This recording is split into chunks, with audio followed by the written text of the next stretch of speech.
Bueno, vamos a seguir la lectura, el estudio en Hebreos 13-14, vamos a comenzar hoy hasta el 16. Venimos desde el 13 que decía, salgamos pues a él fuera del campamento llevando su vituperio. Eso fue el mensaje de la semana pasada. Y dice, porque no tenemos aquí ciudad permanente, sino que buscamos la porvenir.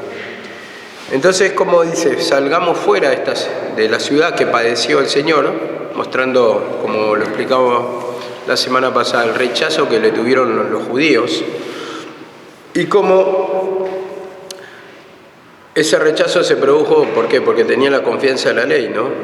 Entonces, está comparando acá como una ciudad antes y después, y va a comparar la ciudad celestial, la Jerusalén celestial, con la Jerusalén de ese tiempo, que mostraría el rechazo en tiempo de la ley. Está mostrando dos tiempos.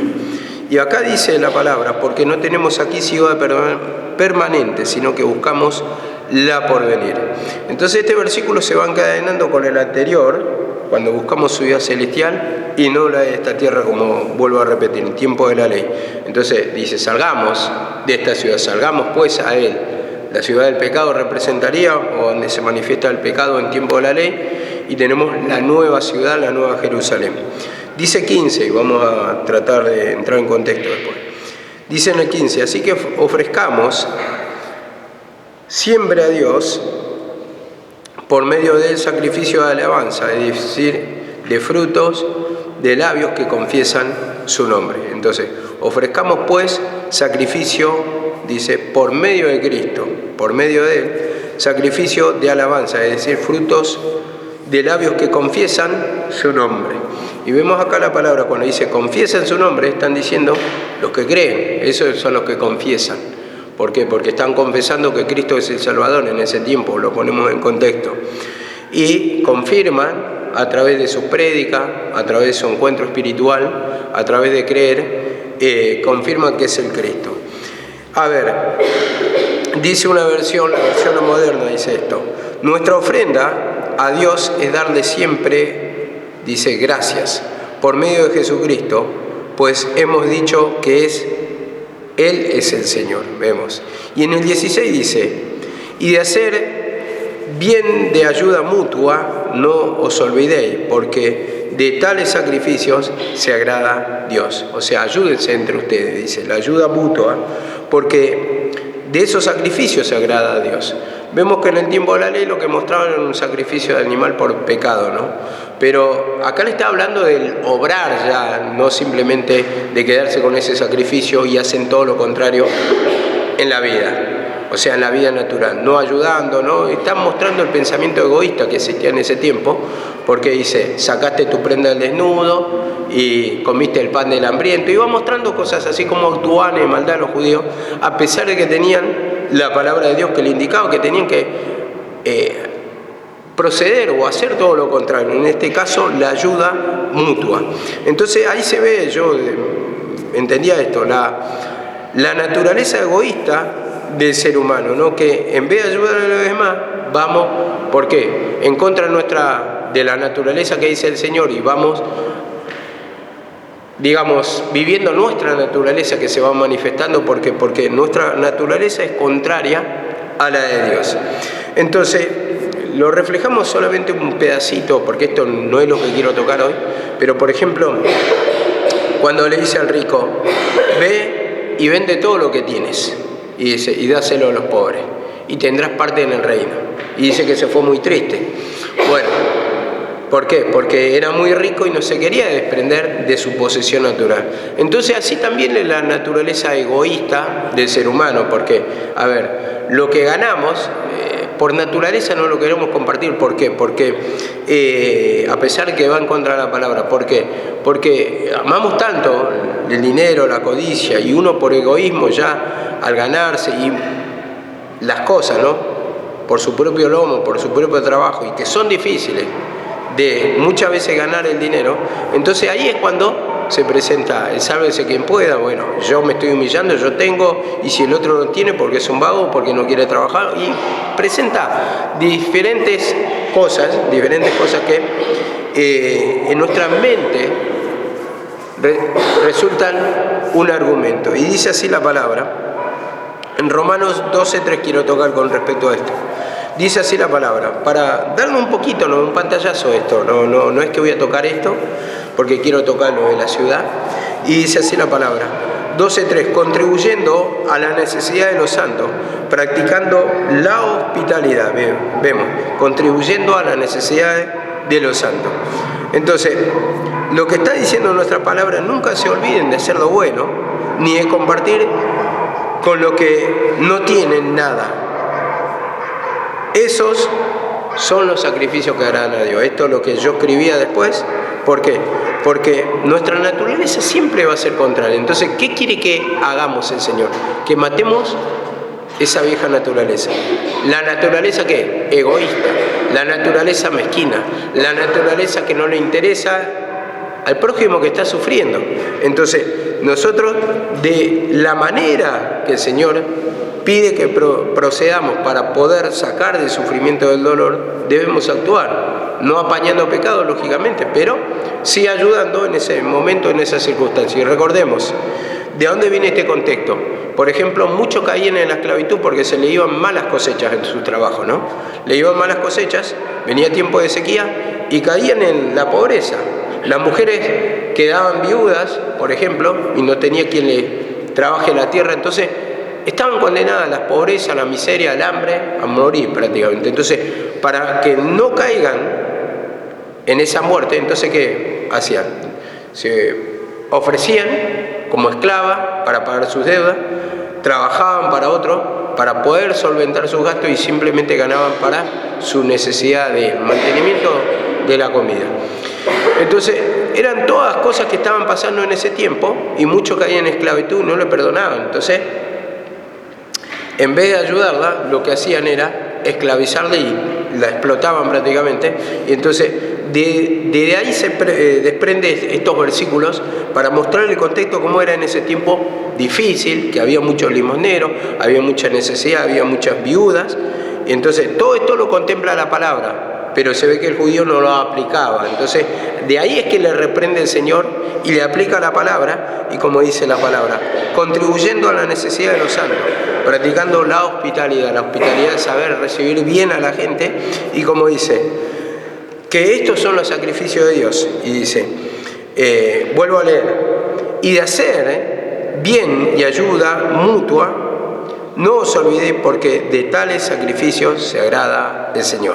Entonces yo cuando traduje esto, nunca se olviden de hacer lo bueno, ni de compartir lo que tienen con los que no tienen nada. Esta es la versión actual. Entonces yo le agregué, esos sacrificios son los que le agradan al Señor. ¿Por qué? Porque es obrar según su palabra. Entonces, cuando estamos hablando de sacrificio humano, del animal, perdón, estamos hablando de mostrar esa salida en el sacrificio de Cristo, ¿no? Eso simplemente era una figura y ahí obraba Dios. Pero en ese sacrificio de Cristo se derramó poder. Entonces, hay un mandamiento de la palabra y ahí, bueno, dice la palabra, el corazón contrito y humillado, ¿no? Se agrada al Señor. Bueno, en este sentido, nosotros ya no hacemos el sacrificio animal para poder agradarle a Dios, pero Dios sí, a través del verdadero sacrificio, quiere que cambiemos de conducta, o sea, el sacrificio de Cristo.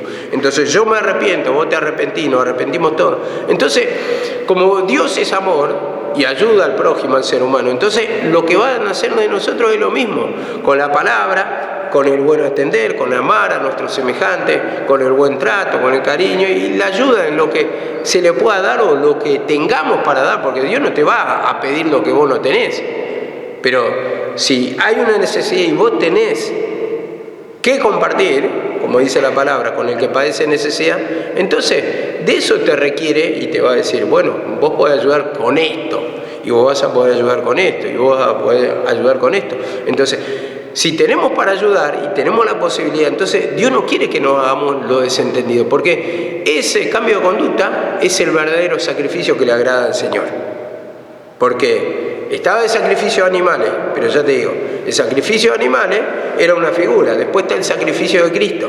Entonces, a través de nosotros matar nuestra naturaleza carnal, como dice crucificar, entonces estamos matando el egoísmo, la mezquindad, la altivez, la soberbia, la crítica, la murmuración, el rechazo a la gente, tantas cosas, ¿no? Entonces, ese cambio de conducta, ¿qué significa? Significa el verdadero sacrificio, la humillación que está matando tu pecado, tu naturaleza egoísta. Y estás en ese cambio imitando a Cristo. ¿Por qué? Sé imitadores de mí como yo de Cristo, no solamente tomar la cruz, o sea, matar ahí, ¿no? Las enemistades, todo lo que es pecado. Pero vos, ¿qué estás haciendo? Estás imitando la conducta. La conducta, dice, imitar la conducta, dice la palabra misma. Entonces, cuando estamos imitando la conducta de Cristo, cuando estamos imitando la conducta de los que actúan según la palabra, entonces eso es lo que le agrada al Señor, una transformación. Y ese es el verdadero sacrificio. El corazón contrito y humillado no va a despreciar al Señor. Entonces, esto me llevaba a Isaías 58:5. Dice esto la palabra: ¿es tal el ayuno que yo escogí, que de día aflija el hombre su alma, que incline su cabeza como junco, que se haga cama de silicio y de ceniza? ¿Llamaré a esto ayuno y día agradable al Señor? Dice: ¿no es más bien el ayuno que yo escogí, desatar la ligadura de impiedad, soltar las cargas de opresión, dejar ir libres a los quebrantados, o sea, a los oprimidos? Dice, y que rompáis todo yugo, dice. No es más bien, dice, que partas tu pan con el hambriento. Dice, con el hambriento, dice, y los pobres errantes albergues en casa, que cuando vea al desnudo lo cubras y no te escondas de tu hermano, entonces nacerá, dice, tu luz como el alba, tu salvación se dejará ver pronto e irá delante de ti la justicia, dice, y la gloria de Dios será tu retaguardia. Entonces, la protección de Dios, rodeado. ¿Por qué? Por hacer la voluntad del Señor simplemente. Esto es lo que quiere que nos humillemos para poder hacer la voluntad del Señor. Porque tenemos una naturaleza contra Él. Según nuestros pensamientos, nuestras convicciones actuamos. Entonces, a partir de trabajar nuestro pecado, de egoísmo, de mezquindad, de maldad, lo que fuere, Señor, perdóname, porque esto no dice tu palabra. Tu palabra dice, por ejemplo, esto, no es que compartas tu pan con el hambriento. Y bueno, ahí ya está diciendo, ese es el verdadero ayuno. Ellos lo hacían por figura, pero el Señor quería hacer que hagamos la transformación y el ayuno verdadero, en este caso el cambio. Entonces, dice en el 9, invocarás y te oirá Jehová, clamarás y dirás, heme aquí, si quitare de en medio de ti el yugo, dice, el dedo amenazador y el hablar vanidad. Entonces, dice, invocarás y te oirá. ¿Por qué muchas veces no escucha la oración del Señor? Porque hay mezquindad en ese sentido, del pecado, ¿no? Cosas que no nos doblegamos, queremos que el Señor nos perdone, que escuche, pero nosotros tenemos, como dice acá la palabra, el dedo amenazador, el hablar vanidad, pavada, o sea, en el sentido contra el hermano, la murmuración, esto te lo está diciendo, y dice, si quitares de en medio de ti el yugo, y el yugo representa la esclavitud para la otra persona. Por eso el yugo lo compara con el animal que le ponían acá, pero ese yugo de esclavitud. Entonces lo esclavizaba. Entonces dice, si saca todo esto, yo te voy a escuchar, dice el Señor. Entonces para esto mismo nos señala la palabra, para ser transformado, para ser renovado nuestro pensamiento. Y esa humillación, ese corazón contrito y humillado, ese corazón arrepentido, que le pidamos para que cambie nuestra vida, para que cambiemos nuestra actitud y lo podamos hacer de corazón, no hacerlo simplemente por obedecer la palabra, pero no lo sentimos, estamos en desacuerdo, una obediencia natural, sino que doblegue también nuestra voluntad, nos cambie el pensamiento. Por eso dice la palabra, renovaos vuestros pensamientos, háganlo nuevo, eso están diciendo, otra forma de pensar. Entonces, el mismo sentimiento de Cristo lo tenemos que tener nosotros, como dice la palabra, haya pues en vosotros el mismo sentir que hubo en Cristo Jesús. Y dice acá la palabra, En el 10 y en el 11 termino. Y si dieres tu pan al hambriento y saciares al alma afligida, en las tinieblas nacerá tu luz y tu oscuridad será como el mediodía. Vemos la transformación. Tu oscuridad va a ser mediodía. Entonces por eso muchas veces tenemos tanta carga de opresión, por eso no hay la bendición tal que queremos. ¿Por qué? Porque no hay ese trabajar el pecado en este sentido. Esperamos que todos tomen la cruz y predicamos de la cruz. Tenés que humillarte, vos tenés que cambiar, tenés que humillarte, tenés que cambiar, tenés que tomar la cruz, tenés que arrepentir, vos no Pero como estamos con el fariseo, ni con un dedo la tocamos. Eso es lo que uno se tiene que analizar. Que muchas veces somos mezquinos y egoístas, queremos nuestro beneficio personal. Pero no, en cuanto tengamos oportunidad para ayudar a los demás, de una persona que el Señor, te la pone enfrente y tenés que ayudarla y sabés con qué ayudarla o tenés con qué ayudarla, entonces ahí extenderle la mano. Porque eso te va a sacar, al menos vas a tener beneficio de Dios, al menos. Y yo creo que hacer el bien está bueno, ¿no? ¿Por qué? ¿Por qué digo esto? Porque te produce satisfacción. Por eso dice la palabra, más bienaventurado es dar que recibir. ¿Por qué? Porque cuando uno está ayudando al prójimo, al necesitado, entonces, siente una satisfacción. Primeramente porque está libre y puede ayudar. Y el que recibe está en la posición de afligido y tal vez recibe y es una ayuda y se pone contento, pero no quiere decir que salió de sus problemas. Y yo lo pongo en el contexto. Muchas veces hemos visto autos, que siempre pongo el mismo ejemplo ese, al costado del camino, que tal vez lo están empujando y lo tratan de arrancar. Y tal vez está empujando una mujer, porque el marido la necesita arrancar y la mujer no sabe conducir. Entonces, ¿uno qué hace humanamente cuando ve eso? Agarra y presta una mano, se pone también y llama a los demás para poder empujar ese auto pesado. Al final lo hacen arrancar. Y el auto sale arrancando. Y bueno, se ponen contentos ellos, nos ponemos contentos nosotros. Pero los que tenían problema de ellos es de su auto. Y tal vez sigan con el problema de arranque hasta que lo lleven a un mecánico. Pero nosotros hicimos nuestra parte.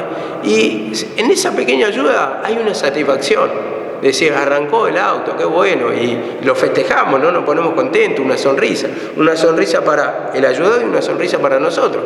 Y así también el poder de Dios de la misma manera. Cuando ayudamos, con lo que nos paga el Señor es con sentir una liberación, un gozo, una protección, porque ahí entendemos cómo Dios pone ese sentir en nosotros para poder ayudar al prójimo, y eso te produce un descanso del alma.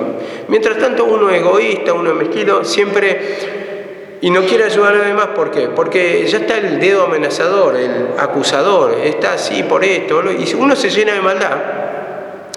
Y ahí es cuando justamente uno se va cargando de pecado, de opresión, de murmuración, y todo esto te va pasando factura, te va desgastando espiritualmente y te va vaciando espiritualmente. Y al final, en vez de llenarte de la presencia del Señor, de satisfacción, de gozo, de paz, simplemente te va cargando de crítica, murmuración, maldad, enojo, y no va cumpliendo la palabra del Señor. Entonces, ¿cómo te va a recibir, como dice acá la palabra? Muchas veces no somos libres por eso. Y dice así la palabra del Señor: Jehová te pastoreará siempre, y en la sequía saciará tu alma, y dará vigor a tus huesos, y serás como el huerto de riego, como manantial de agua, cuyas aguas nunca faltan. Vemos, esa es la frase última, cuyas aguas nunca faltan. Porque muchas veces tenemos un vacío espiritual, o queremos estar llenos de la presencia del Señor. Queremos estar llenos, pero no toca la palabra. ¿Por qué? Porque no hay arrepentimiento. Entonces, ¿cómo te va a revelar si vos mismo no permitís que te hable el Señor, que te convenza de pecado? Entonces no hay transformación. No hay agua, no hay tema que predicar, porque parece nada. Mirá lo que está hablando, simplemente la ayuda mutua, compartir algo, no sé, una cosita tan pequeña que nos pide el Señor, pero sin embargo muchas veces nos negamos, juzgamos, amenazamos, y así estamos opresionados, cargados por la maldad, y no sabemos por qué. Si yo me estoy humillando de la incredulidad, ¿la incredulidad qué? ¿A esta palabra? No, entonces ahí ya te das cuenta el estado en que estamos. Dice la palabra, volviendo, porque el tema que quiero tocar dice: porque no tenemos ciudad permanente aquí, sino buscamos la por venir. La por venir. Y claramente está hablando de la ciudad celestial. Y esto, bueno, vamos a explicarlo. Filipenses 3:20. Filipenses 3:20. La palabra siempre, yo creo que cuando uno tiene un poquito de humillación te va a abrir la cabeza y vas a tener temas varios para compartir. La palabra es rica en sí y como dice, de su interior, dice, correrán ríos de agua viva. Cuando está diciendo de su interior va a fluir, el agua viva, cuando fluye el manantial es constante. Empieza a brotar y va y siempre está brotando. Y entonces así también, de la misma manera, tiene que brotar la palabra de nosotros cada día. El pan nuestro de cada día, dánoslo hoy. Y eso es lo que tenemos que pedir. El Señor, que nos quebrante por la palabra, mantener la comunión para que el Señor nos siga hablando y nos siga fluyendo la palabra. Y que no sea simplemente, a ver, ¿y qué puedo predicar hoy? No sé qué predicar, la verdad que estoy bloqueada, la verdad que no me toca nada. Y bueno, cuando nos toca ya está ahí jugando Satanás en nuestra mente. Dice así la palabra, porque nuestra ciudad está en los cielos, dice, está en los cielos, de donde también ansiosamente esperamos un Salvador, el Señor Jesucristo. Acá simplemente lo está confirmando, está en los cielos, está viviendo dos tiempos, pero lo que quería destacar es esto, porque nuestra ciudad está en los cielos, o sea, está hablando de la misma presencia de Dios. En la misma presencia de Dios estamos y esa es la ciudad donde debemos habitar espiritualmente.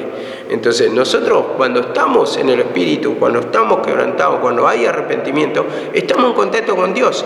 Ahí nos llena de su presencia y eso es estar en los cielos. Y esa es nuestra ciudad, donde pertenecemos, donde debemos estar, en el descanso, en la paz de Dios. Dice en Gálatas 4:21, Gálatas 4:21 al 26, dice, decidme, los que queréis estar bajo la ley, ¿no habéis oído la ley? Porque está escrito que Abraham tuvo dos hijos, uno de la esclava, el otro de la libre. Pero el de la esclava nació según la carne, el de la libre según la promesa de Dios. Lo cual es una alegoría, pues estas mujeres son los dos pactos, representan los dos pactos. Uno, dice, el uno proviene del monte Sinaí, el cual da hijos para esclavitud. Esta es Agar, aclara. Porque Agar es el monte Sinaí en Arabia y corresponde a la Jerusalén actual. Y ahí le está mostrando la condición actual. La Jerusalén de ese tiempo, bajo la ley, está diciendo, es de esta tierra. Pues está, junto a sus dos hijos en esclavitud. Dice, en esclavitud, y está junto a sus dos hijos en esclavitud, que está diciendo acá de Agar, en el tiempo de la ley, la Jerusalén actual, dice, está con sus dos hijos en esclavitud. Entonces, la ciudad esa, Jerusalén de ese tiempo, justamente está en tiempo de la ley. Entonces estaban todos muertos, como dice la palabra, en delitos y pecados. Esto debemos de entender. ¿Cuántos hijos tuvo Abraham? Dos, ¿no? Y ahí está mostrando justamente Ismael y está mostrando ¿quién? No escucho. Isaac. Entonces, Isaac representa a Cristo, el hijo de la promesa, pero estaban todos en ese tiempo en condenación, mostrando que la humanidad estaba en condenación y que en el tiempo de Cristo iban a ser redimidos todos los hijos. En el sentido, todo el que cree viene a liberación, a salvación, a transformación del alma. Entonces dice, porque Agar es el monte Sinaí en Arabia, dice, y corresponde a la Jerusalén actual, dice acá la palabra en Gálatas. Eso lo aclara Pablo. De ese tiempo, pues está junto a sus hijos, dice, con sus hijos, está en esclavitud. Mas la Jerusalén de arriba, la ciudad celestial, eso es lo que aclaramos, la cual es madre de todos nosotros, es libre. Entonces, yo lo llamo acá la ciudad de la libertad, la ciudad que está libre por el sacrificio de Cristo Jesús. Pero en el tiempo de la ley, ¿dónde vivían? En la ciudad de condenación. Entonces está mostrando dos tiempos prácticamente ahí, dos tiempos. Pero nosotros estamos en el nuevo pacto ahora. Y si nos arrepentimos, entramos en ese nuevo pacto. Los judíos muchos quedaron en una ciudad de condenación, pero ahora hay una ciudad de liberación. Y como leímos hace 2 semanas, que a Lot, que le dijo, los ángeles que le dijeron, escapa de la ciudad, escapa porque será destruida. Entonces, ahí ya está mostrando una figura de la condenación del mundo, cómo uno tiene que escapar de la incredulidad para entrar, no en condenación, sino en la salvación. Y dice así la palabra, Hebreos 11:10. Ustedes si lo repasan, esto lo van a llegar a entender, pero tienen que estar con las Biblias abiertas, sentados, estudiándolo, y se le va a abrir la mente. Dice así la palabra, Hebreos 11:8 al 10. Porque por la fe Abraham, siendo llamado, obedeció para salir al lugar que había de recibir como herencia y salió sin saber dónde iba. Por la fe habitó como extranjero en la tierra prometida, como en tierra ajena, morando en tiendas con Isaac y Jacob, coherederos de la misma promesa, porque esperaba la ciudad que tiene fundamentos, cuyo arquitecto y constructor es Dios. Dice que tiene fundamentos, tiene cimiento, cuyo arquitecto y constructor es Dios. Y esto lo podemos llevar, que justamente, ¿quién es la piedra angular? Cristo Jesús. La piedra angular, dice que Él es la roca. Él mismo se presenta como roca. Entonces, cuando habla de la roca, está hablando de cimiento. Uno se fundó sobre la roca y otro sobre la arena. Esa es la que cayó, pero sobre la roca vemos acá la palabra, la funda, donde vamos a tener salvación. Cuando soplan tempestades, nuestra alma está en la presencia de Dios, va a poder resistir, porque los vientos van a venir, no como tocó esta mañana Karina, ¿no? Que justamente ayer le daba como referencia un versículo que está un poquito más abajo en realidad, al principio del 27, porque dice, y con dura dificultad apenas llegamos a Nido, sí, en el versículo 7 creo que está, porque los vientos nos eran contrarios. Y así, los vientos contrarios nos van a querer impedir alejarnos de la tierra, de la costa, de lo seguro. Y ellos dicen que iban costeando Creta, pero con dificultad dice que llegaron a Nido, a ese puerto. ¿Por qué? Porque los vientos le eran contrarios. Entonces, muchas veces nuestra alma está así. Queremos hacer la voluntad del Señor, pero hay unos vientos contrarios que nos quieren arrebatar la nave, como dicen en el 13 ya después, 13 y 14. Entonces, quieren sacarnos de la liberación de la salvación, del puerto, en ese caso, como representa seguridad, y soplan para derribarnos, para matarnos, sacarnos la vida, y después, ustedes si leen todo el 27, saben lo que sucedió, se rompió hasta toda la barca, y apenas pudieron salvarse la vida, pero se salvaron, llegaron en parte de la nave, porque estaba toda rota la nave, encalló la nave, y bueno, la cuestión es que siempre va a soplar ese viento impetuoso. Y esto lo tenemos que saber, que en la vida del creyente no va a ser todo color de rosa, va a ser victoria, pero cuando hay guerra, o si no, sin guerra, no puede haber victoria. Es lo mismo que me diga, ganaste un partido, ¿lo jugaste al partido? No. Entonces, ¿cómo ganaste? A ver, gané la guerra, tuve la victoria en la guerra. ¿Tuviste guerra? No. Entonces, ¿cómo tuviste la victoria? Es lógico lo que plantea la palabra. Siempre vamos a tener dificultades, pero tenemos también ahí la salida. Las armas de nuestra milicia no son carnales, sino poderosas en Cristo Jesús para la destrucción de fortaleza. Entonces, no son mi método humano en el sentido, como explicaba hoy Karina, el método humano está bien, sí, está, porque hay métodos humanos, pero apoyado por la presencia de Dios, guiado por la presencia de Dios. Y si mi alma está quebrantada, el Señor me va a respaldar en todas mis decisiones. Entonces, ahí es que, bueno, mientras esté en la voluntad del Señor, por supuesto, pero nosotros nos vamos a encomendar al Señor, le vamos a pedir al Señor que respalde nuestra vida y vamos a sentir la presencia del Señor, nos va a dar la dirección misma, la dirección porque, a ver, yo digo esto también, la palabra dice en Salmos 23, Salmo 23 dice, tu vara y tu callado me infundirán aliento, que representa la palabra, eso es lo que nos va a hacer dar. Dice, y el bien y la misericordia me seguirán todos los días de mi vida. Entonces, nosotros no es que tenemos que seguir una bendición en sí. Cuando seguimos a Cristo, la bendición nos va a tocar, ya nos va a rodear en sí.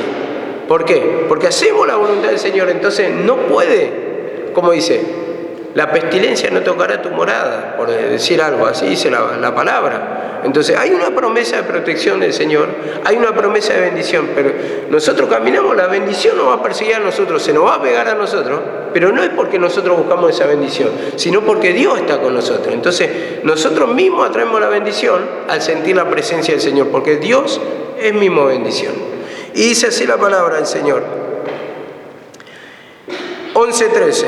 Conforme a la fe murieron todos estos sin haber recibido lo prometido, sino mirándolo de lejos y creyéndolo y saludándolo y confesando que eran extranjeros y peregrinos sobre la tierra. Eso en tiempo de la ley. Confesando que eran extranjeros. Pero ahora ¿qué somos? Ahora somos conciudadanos. Con todos los que creen somos conciudadanos. Y dice, lo repito esto, dando a entender claramente que buscan una patria, dice. Y en el 16 dice, pero anhelan una patria celestial, dice, que Dios, dice, le ha preparado, porque Dios le ha preparado una ciudad. Estoy resumiendo ahí. Entonces, Dios mismo, en ese tiempo de sacrificio, después del sacrificio, prepara mismo la presencia. ¿Dónde vamos a habitar? A ver, dice Juan 14:2, iré y os prepararé morada, dice Cristo, para que donde yo esté, vosotros también estén.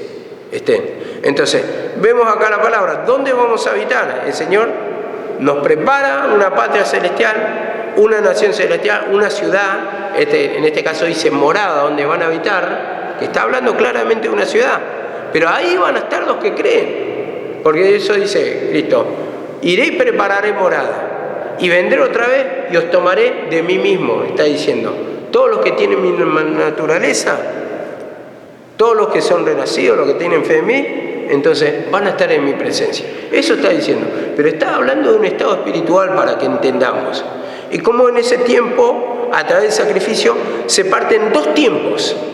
En una condenación y no hay lugar de elección. En otra, tenemos el lugar de elección para estar allí, a través de la fe en Cristo Jesús. Entonces yo cuando pido perdón, vos cuando pedís perdón, entrá en ese estado de gracia o en ese estado de espiritualidad, en ese descanso, a través de reconocer todas las manifestaciones que tenés. Señor, perdóname, Señor, de esto, todo lo que te va dando cuenta que está mal delante de Dios, que te lo refleja por la palabra, perdóname la incredulidad, transformarme, Señor, dame un corazón arrepentido para que pueda ser cambiado. Entonces el Señor te va ahí transformando. Todo lo que no le agrada va sacando.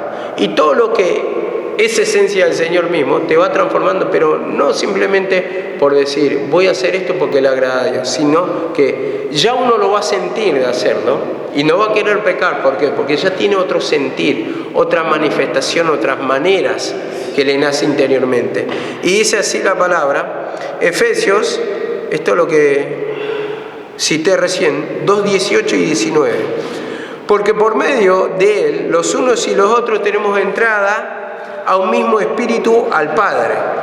Así que ya no soy extranjeros ni advenedizos, que quiere decir peregrinos, sino conciudadanos de todos los santos. O sea, todos los que son santificados, los que van creyendo en Cristo Jesús, están en la ciudad celestial. O sea, cuando hay arrepentimiento en vos y te sentís gozoso, hay paz, hay descanso, eso porque estás morando en la presencia del Señor. Cuando te sentías atormentado, estás volviendo a Sodoma y a Gomorra, o en el tiempo de la ley. Y vemos que ellos murieron sin recibir lo prometido, dice. En tiempo de la ley no se manifestó eso, pero ahora ya tenemos acceso a través del velo, como nos cansamos de leer la semana pasada y la anterior, a través del velo tenemos acceso, dice, al Padre. Y cuando dice el velo, está hablando de la cortina que estaba en el templo, porque era lo que dividía el lugar santo del lugar santísimo. En el lugar santísimo entró solamente el sacerdote. De este lado estaba el pueblo, los oyentes y los demás que ofrecían oficio, los demás sacerdotes, pero el sumo sacerdote era el jefe sacerdote que entraba una vez al año al lugar santísimo, pero no sin presentar sacrificio por su pecado y después por el pecado del pueblo. Entonces entraba a ese lugar santísimo, se le manifestaba a Dios en una nube, le hablaba ahí, entonces le mandaba el mensaje al pueblo. Si entraba con pecado, él moría, no tenía. Entonces estaba representando, o era una figura del Cristo. Pero ese velo también dice que es su carne, lo dice ahí en Hebreos, representa mismo el cuerpo crucificado, por eso dice se rasgó. Y vos fíjate que a Cristo lo lancean, lo abren en dos también, estando en la cruz. Y tiene toda una tipología, ¿no? Como se agolpó el pecado sobre su cuerpo, dice, y llevó el pecado de la humanidad sobre sí mismo. ¿Para qué? Para pagar un precio, para salvarnos. Entonces, ahí ya tenemos acceso. Entonces se rompe el velo y tenemos entrada nosotros a través de su sacrificio. Entonces creemos en su sacrificio, creemos que Cristo es el Salvador, le pedimos perdón, Señor, ayúdame a comprender, a entender que en tu sacrificio ya está todo, Señor, perdóname, hiciste la obra, Señor, tú eres el Salvador. Entonces, ahí entramos a la presencia del Padre. Y ahí estamos en descanso, en la paz. Esa es la ciudad celestial. Entonces, dice así la palabra en Hebreos 12, 22. Hebreos 12, 22. Dice esto.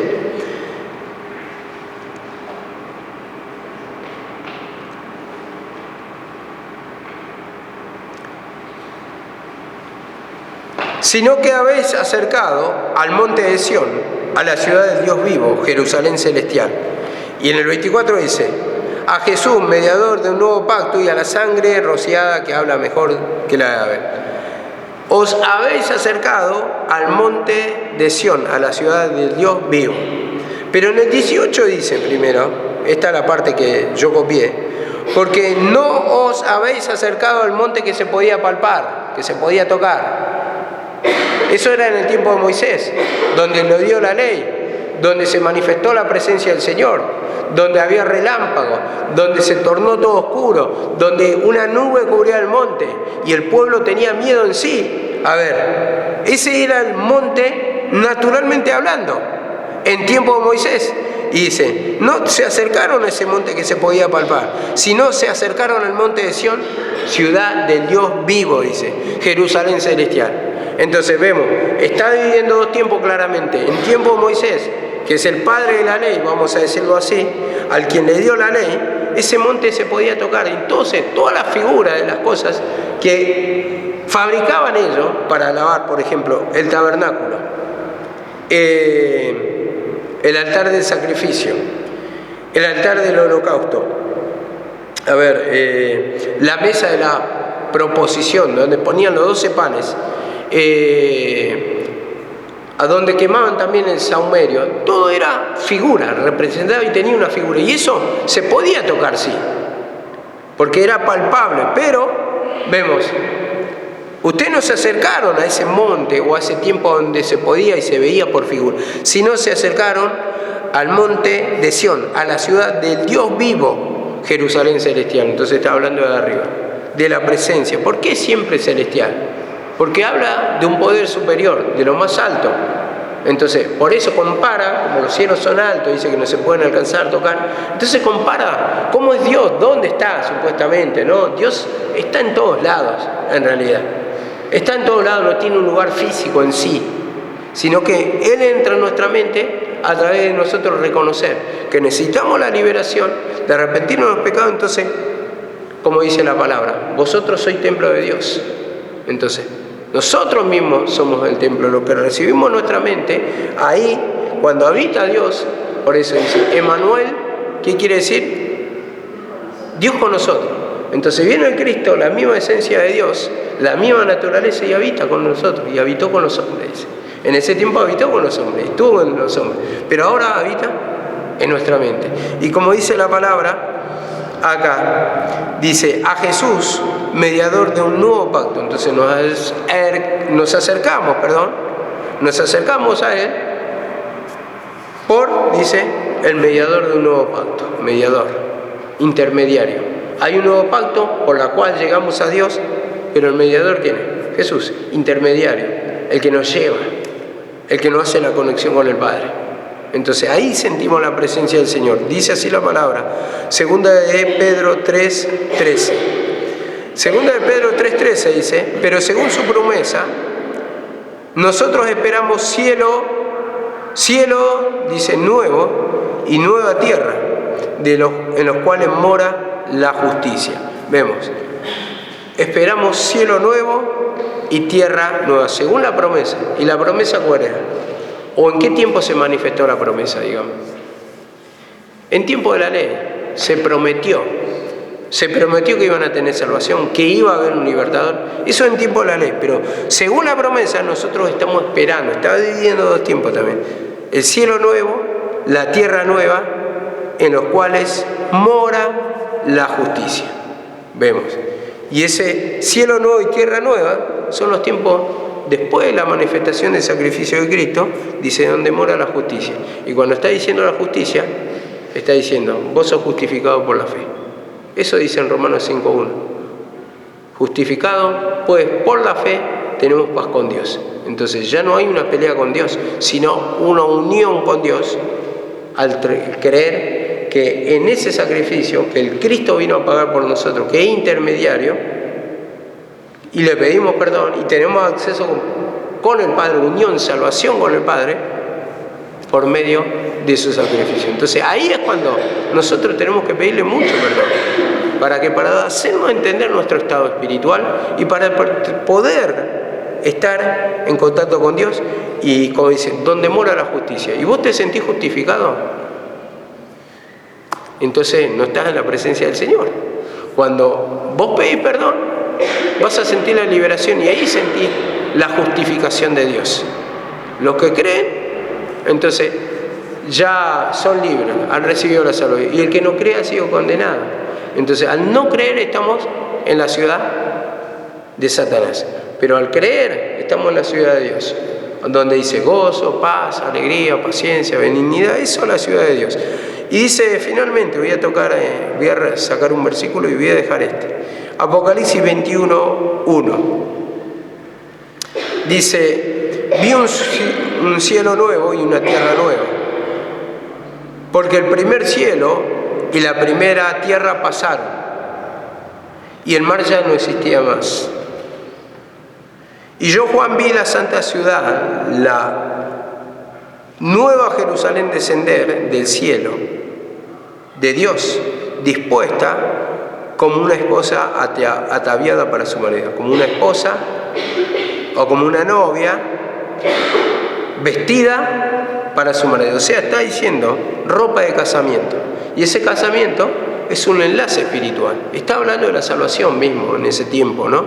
Porque dice, vi un cielo nuevo y una tierra nueva. Ya pasaron. El cielo viejo, dice, el primer cielo y la primera tierra pasaron. Y dice, y el mar ya no existía más.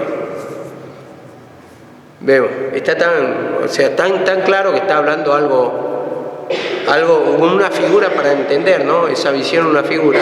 El mar ya no existía más. ¿Y qué representaba el mar? La ley misma. La palabra de la ley ya no existía más.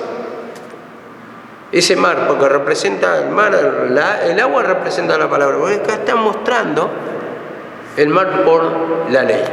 Imagínense si fuera natural, nos caeríamos sin agua en el planeta. Ya no tiene razón de ser lo que muchos piensan en una segunda venida, en que si el cielo nuevo, hay un cielo nuevo, una tierra nueva, ¿no? A ver, si es una tierra nueva viviríamos en otro planeta.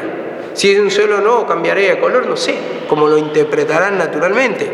Pero eso que necesita más el mar, no existiría más los peces, no existiría más el agua, no existiría más la lluvia. Imagínate la locura que puede pensar el ser humano. Cómo una figura de esto lo lleva a un entendimiento natural que no tiene razón de ser.